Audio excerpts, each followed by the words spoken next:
अस्सलाम वालेकुम दोस्तों, मेरा नाम है उसामा रशीद और आप लोग देख रहे हैं यूट्यूब चैनल इन्फोटेक हब।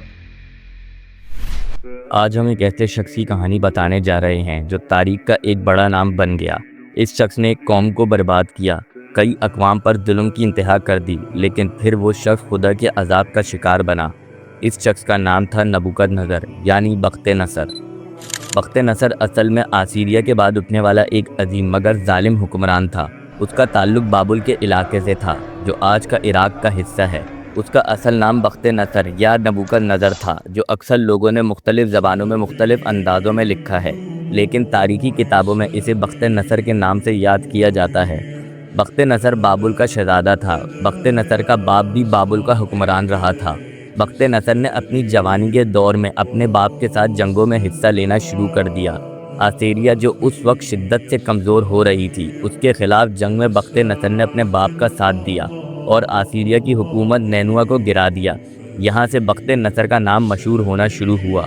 जब बख्ते नसर के बाप की वफ़ात हुई तो बख्ते नसर बाबुल का सुल्तान बना। अब वो वक्त था जब बख्ते नसर के सामने दो मकसद थे, एक तो बाबुल को दुनिया की सबसे ताकतवर सल्तनत बनाना और दूसरा करीब की छोटी छोटी कौमों को अपने ज़ेरे तसर्रुफ़ लेना। बख्ते नसर ने सबसे पहले अपनी फ़ौज को मजबूत बनाया। उसने अपनी फ़ौज में नए तरीके से तरबियत देना शुरू करी, नए हथियार बनवाए और जंगों का नया निज़ाम कायम किया। उसके बाद उसने उन इलाके की तरफ रुख किया जो अभी भी फरमाबरदार नहीं थे।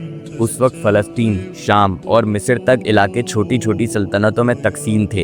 इनमें से एक कौम थी बनी इज़राइल यानी यहूदी, जो उस वक्त बैतुल मुक़द्दस में रहते थे और उनका अपना एक बादशाह था।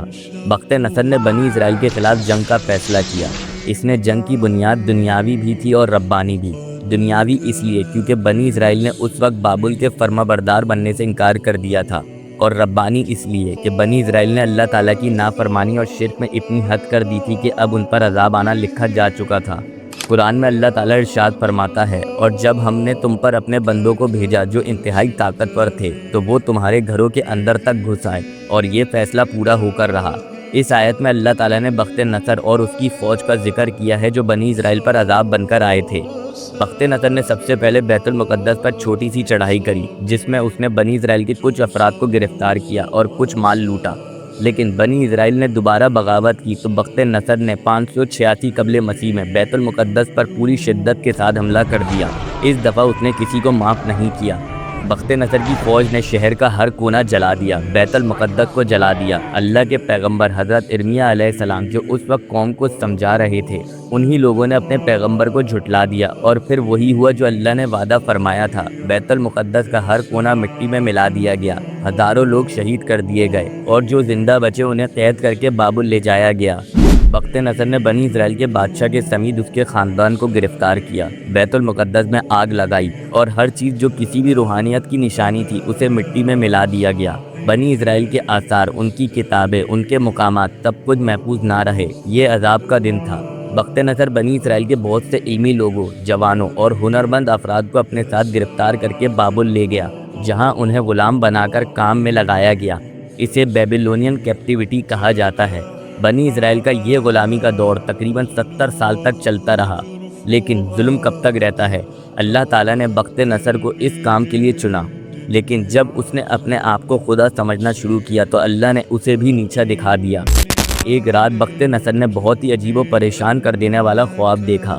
उसने देखा कि एक अजीम व शान मूरत सामने खड़ी है, जिसका सर सुनहरी धात का है, सीना चांदी का, पेट पीतल का, टांगे लोहे की और पाँव लोहे और मिट्टी का मिक्स हैं। फिर उसने देखा कि अचानक एक पत्थर आता है जो उस मूरत के पाँव को टकराता है और पूरी मूरत टूटकर मिट्टी में मिल जाती है। सुबह उठकर बख्ते नसर इतना घबराया कि उसने अपने तमाम अक्लमंदों, जादूगरों और नजूमियों को बुलवाया। उसने सबसे अपने ख्वाब की ताबीर मांगी, लेकिन किसी को इस ख्वाब की ताबीर समझ नहीं आई। किसी ने बख्ते नसर से कहा कि एक आलिम है जिनका नाम दानियाल है, तो वो शायद ताबीर बता सके। बख्ते नसर ने फ़ौरन हज़रत दानियाल अलैहिस्सलाम को बुलवाया। हज़रत दानियाल अलैहिस्सलाम ने बख्ते नसर की ताबीर बयान करी। वो मूरत दुनिया के आने वाले हुक्मरानों की मिसाल है। सोना तुम्हारी सल्तनत है, चांदी फारसियों की, पीतल यूनानियों की, लोहा रोम की और पाँव कमज़ोर और टूटने वाली आखिरी सल्तनत है। और जो पत्थर उसे तोड़ने आया था वो खुदा की तरफ से आने वाली असली हुकूमत है जो कभी ख़त्म नहीं होगी। और फिर कुछ अरसे बाद वही हुआ। وہ شخص جو دنیا کا سب سے بڑا بادشاہ تھا اسے پاگل کر دیا گیا۔ 7 سال تک وہ جنگلوں میں گھاس کھاتا رہا، اس کے بالوں میں جوئیں پڑ گئیں، ناخن 5 انچ لمبے ہو گئے۔ عوام نے اسے چھوڑ دیا، اسے زنجیر میں جھونک دیا گیا، لوگ اسے دیکھ کر ڈر جاتے۔ یہ تھا اس کی تکبر کا انجام۔ بخت نصر کی وفات کے بعد اس کی سلطنت میں آہستہ آہستہ فساد شروع ہوا۔ اس کے بادشاہوں میں وہ طاقت اور سوچ نہیں تھی۔ آخرکار بابل پر پارسی حکمران سائرس دا گریٹ یعنی ذوالقرنین نے قبضہ کر لیا اور بنی اسرائیل کو آزادی مل گئی۔ انہیں واپسی بیت المقدس جانے کی اجازت ملی۔ یہاں سے ایک نیا دور کا آغاز ہوا۔ اگر آپ لوگوں کو ہماری یہ ویڈیو پسند آئی ہو تو لازمی ہمارے چینل کو سبسکرائب کر دیں۔ ابھی کے لیے ہمیں دیں اجازت، اپنا بہت سارا خیال رکھیے گا۔ اللہ حافظ۔